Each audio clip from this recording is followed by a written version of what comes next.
ওমা বিদ্যুৎ এটা বিদ্যুতে জ্বালা যা তুমি ঋণ নিয়ে আসছো তোমার মালিককে বলেছো আমাদের টাকা পয়সা নাই। আপনি টেনশন করেন না মা, আমরা রেগুলার বিল চলবে বাসায়, বিদ্যুৎ চলে গেলে কোনো সমস্যা নাই। আমরা হারিকেন আর ভালো কাজ করছো।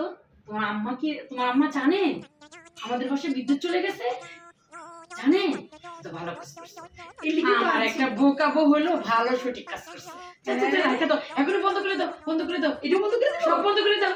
যখন লাগবে তখন চালাবো।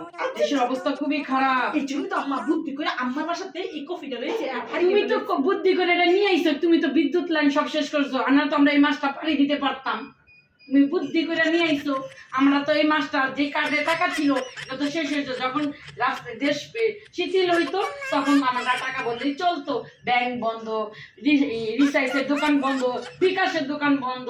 এখন তুমি এগুলা নিয়ে তোমার রুমে চলে যাও, আমার লাগবে না। আইসে একটা বাপের বাড়িতে নিয়ে একটা তিল হয়ে আইসে ডং।